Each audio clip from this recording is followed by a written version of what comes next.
Camera speed. Sound production, take one.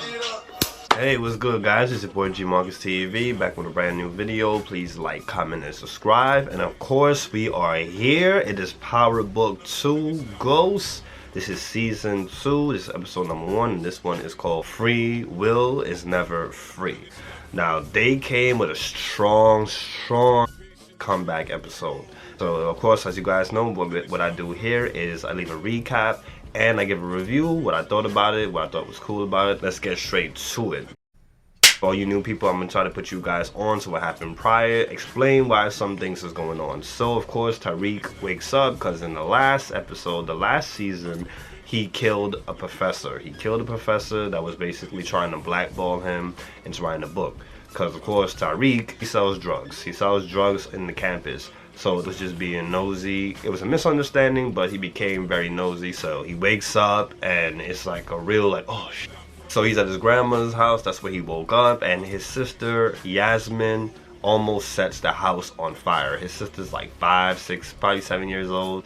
Almost set the house on fire trying to make breakfast. So Tariq puts out the fire. So the grandma comes out. The grandma comes out like, what the hell is going on? Because Yasmin was trying to make her breakfast, which is really stupid. Why would you have a 5-year-old try to make you breakfast? And the grandma freaking just complained that the bacon was burnt instead of it being crispy. So it turns out that the grandma has been drinking heavy. So your boy Kane has a brand new connect. Some Spanish dude, the GTG boys, pulls up on them and is trying to get revenge for Kane because Kane up a lot of shit with them, you know, attacked the homies. He did a lot. Like, he put in work when it came to them. So they came out looking for revenge, and the new connect ends up whipping their ass and killed all of them. The new connect, he looked like a that don't play. So Monet, which is the drug lord, that's the drug queen that's taking over for her husband that's incarcerated.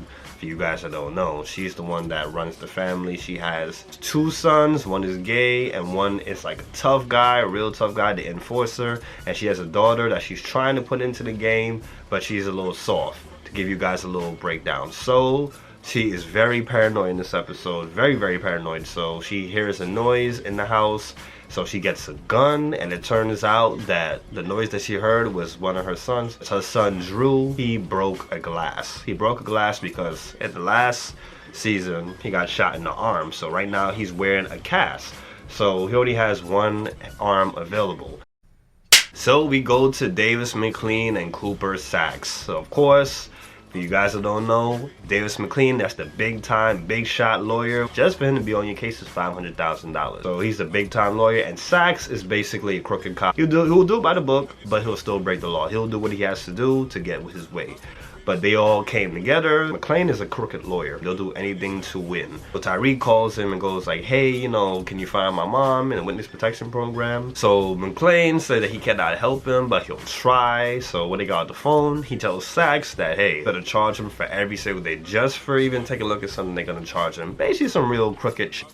So Mclean takes Saxe out later. They go shopping for some suits. So Cooper Saxe is just like, yo, come on, like, what the hell am I had to do all this for? He's just like, okay, well, you have to look presentable. You have to look like an innocent person. You can't just wear what you want to wear. You gotta really look clean and presentable.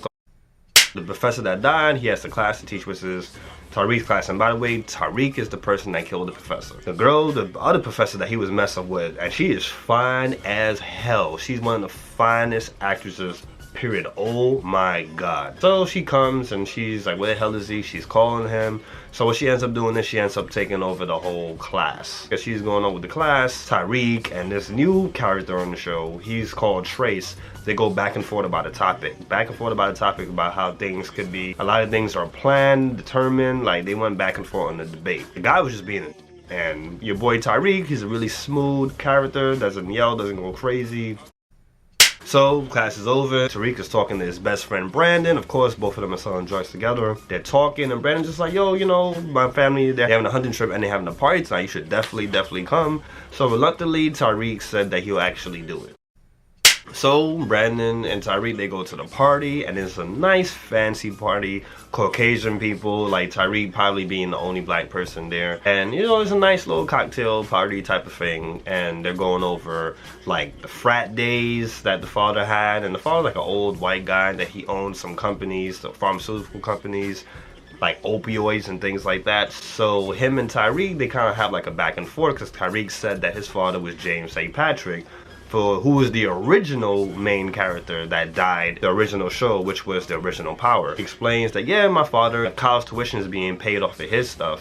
So they go back and forth about drug dealing, because of course he sells drugs legally and Tariq sells drugs illegal. So they was going back and forth, and Tariq was just like, yo, you know, you do know that the legal drugs are killing more than illegal drugs. And I found that to be very interesting. She was like, I was like, wow, like opioids and shit like that.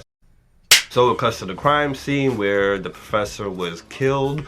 They found the gun. So of course, from the last season, Kane, which is Monet's son, killed an officer and took his gun. So they used that gun to kill the professor, and so they found that gun.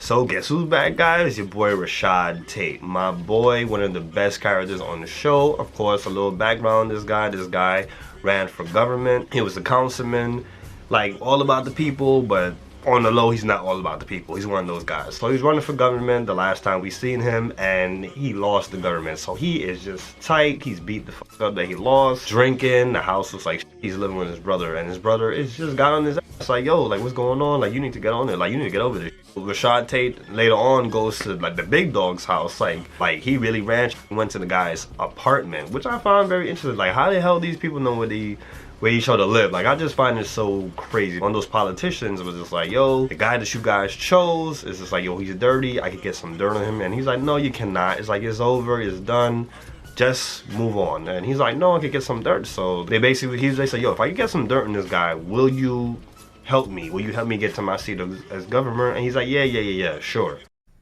So the hot ass professor, she has a date with the cop, but the thing is, she meets with the cop. The cop takes her to the morgue to identify the other professor's body. And I'm just like, wow, that was some real shiesty shit. Because they messed around. Like, they had a real serious relationship. Sex was their main thing that kept them together. They broke off from each other. She couldn't deal with him no more because it turns out he was fucking his students. He basically was the R. Kelly version of the professor. She identifies the body, says it's him. So the cop is just like basically insinuating that she had something to do with it. So she was just like, no, she had nothing to do with it. It's like, yo, it looks like you had a relationship the way you're going in. She's just like, yeah, but it was a long time ago. So she was just like, yo, any more questions, you gotta ask my lawyer. So the whole school gets an alert that the professor is dead. And I was just like, damn, everybody. So of course your boy Tariq has to play it off like he doesn't know what's going on, like he's shot. It cuts to another scene where Tariq's in his room. That's his love interest, and he'd been trying to clap his cheeks for a long time. Every time he was about to, always something went down. Somebody interrupted him, he got a page. It was always some bullshit. So she comes in, sad about the professor, and she's looking at him like, yo, you don't look sad about it. And he's just like, yo, I lost my best friend, I lost my godmother, I lost my, like, he lost a lot of people, lost his father. Like, he basically played that shit off really good. And it's crazy because he's responsible for all those deaths. He plays it off really good.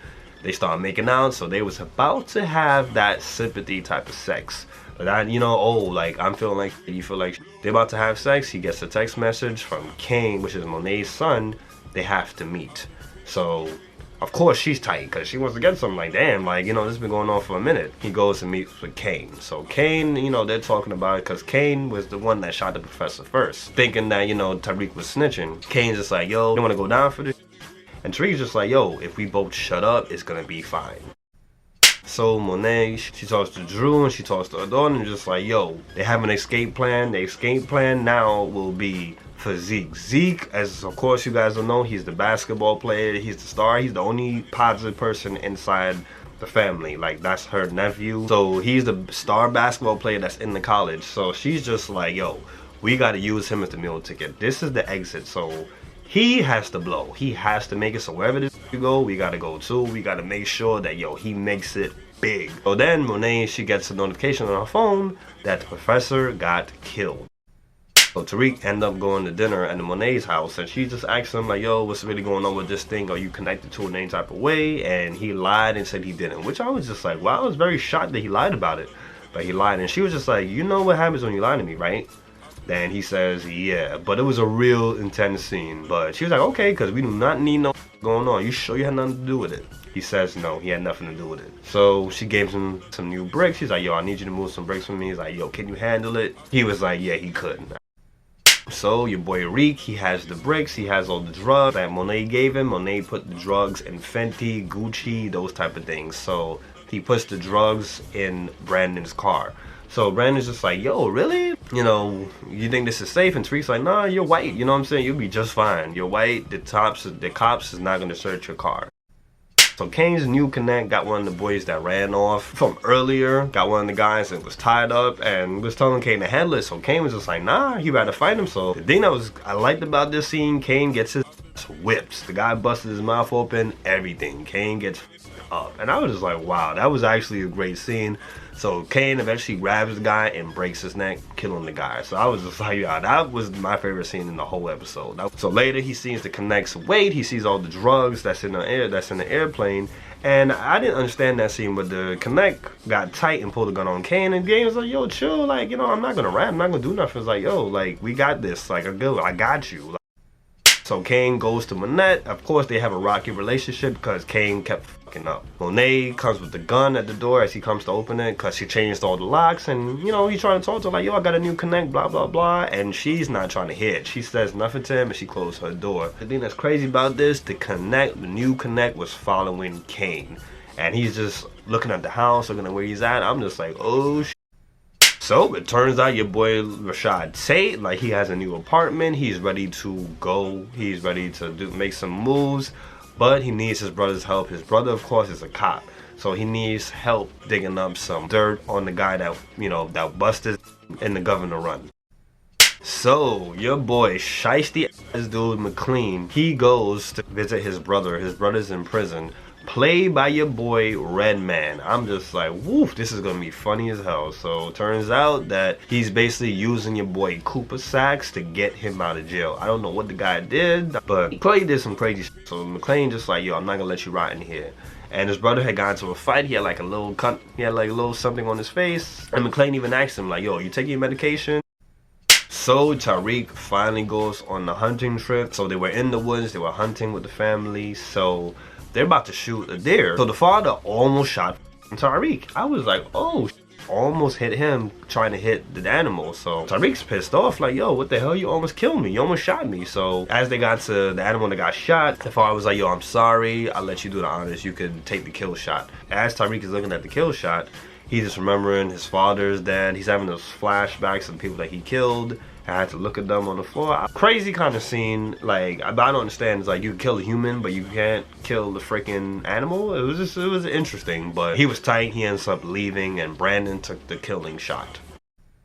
So it ends off with Tariq. He wants to call Tasha. You know, his mom is in witness protection. So he wants to call her. Like, he puts his burner phone on, puts the battery back in the phone, and what happens? The detective, the new detective on the case, calls the phone with an unknown number. So he calls Tariq, and Tariq doesn't know what to say. He doesn't say anything. So the detective, he says who he is and where he's from. Tariq hangs up the phone. The detective was able to track the call, to try to see where it's coming from. He sees where the call is coming from. The professor who died, that was the last phone that he texted. He was just like, okay, so the murderer is in the college. So he knows where to look. So guys, tonight's episode was really, really good. It had an amazing freaking comeback. I was really feeling this episode. It was good to see everybody back. It was good to see new characters. This was a solid 9 out of 10. Tell me what you guys think in the comments. Did you guys watch it? Make sure you guys like, comment, and subscribe. And make sure you guys hit that notification bell. I love you guys. Thank you guys for loving me. Thank you guys for supporting me. I appreciate you. You guys have a great day. Got it. That's a wrap.